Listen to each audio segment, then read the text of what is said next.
दोस्तों, भाद्रपद मास की शुक्ल पक्ष की तृतीया को हरतालिका तीज का त्योहार मनाया जाता है। इस दिन सुहागन महिलाएं पति की लंबी उम्र के लिए व्रत रखती हैं। सबसे पहले इस व्रत को माता पार्वती ने भगवान शिव के लिए रखा था। तो सुनते हैं हरतालिका तीज की व्रत कथा। याली तीज व्रत कथा के अनुसार शिव जी ने माता पार्वती को इस व्रत के बारे में विस्तार पूर्वक समझाया था। माँ गौरा ने माता पार्वती के रूप में हिमालय के घर जन्म लिया था। बचपन से ही माता पार्वती भगवान शिव को वर के रूप में पाना चाहती थी और उसके लिए उन्होंने कठोर तप किया।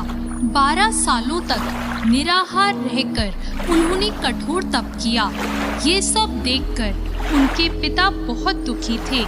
एक दिन नारद जी ने उनके पिता से आकर कहा कि पार्वती के कठोर तप से प्रसन्न होकर भगवान विष्णु आपकी पुत्री से विवाह करना चाहते हैं। नारद मुनि की बात सुनकर महाराज हिमालय बहुत प्रसन्न हुए। उधर भगवान विष्णु के सामने जाकर नारद मुनि बोले, महाराज, हिमालय अपनी पुत्री पार्वती का विवाह आपसे करवाना चाहते हैं। भगवान विष्णु ने भी इसकी अनुमति दे दी। फिर माता पार्वती के पास जाकर नारद जी ने इसकी सूचना दी कि आपके पिता ने आपका विवाह भगवान विष्णु से तय कर दिया है। यह सुनकर माता पार्वती बहुत निराश हुई। उन्होंने अपनी सखी को बताया कि वो भगवान शिव को पाने के लिए ये व्रत कर रही हैं। माता पार्वती की इच्छा अनुसार उनके पिता महाराज हिमालय की नजरों से बचाकर उनकी सखियां माता पार्वती को घने सुनसान जंगल में स्थित एक गुफा में छोड़ आई।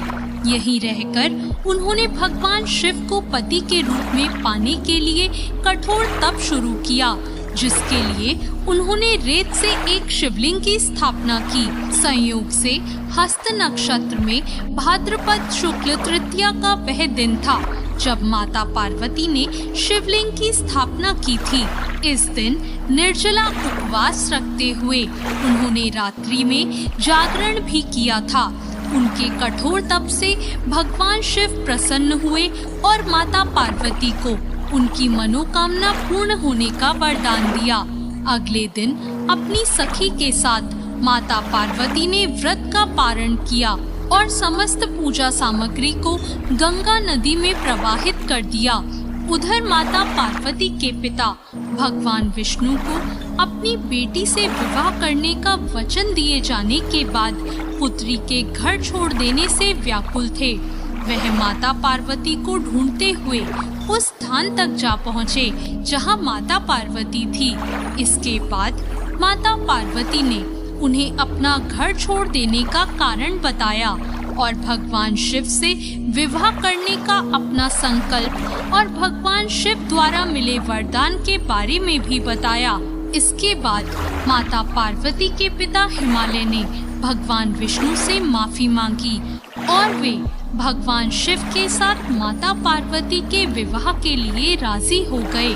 कुछ समय बाद उन्होंने माता पार्वती का विवाह भगवान शिव के साथ पूरे विधि विधान पूर्वक करवा दिया। मान्यता है कि इस दिन जो महिलाएं विधि विधान पूर्वक और पूर्ण निष्ठा से इस व्रत को करती हैं, वे मन चाहे वर को प्राप्त करती हैं। साथ ही यह पर्व दाम्पत्य जीवन में खुशी बरकरार रखने के उद्देश्य से भी मनाया जाता है।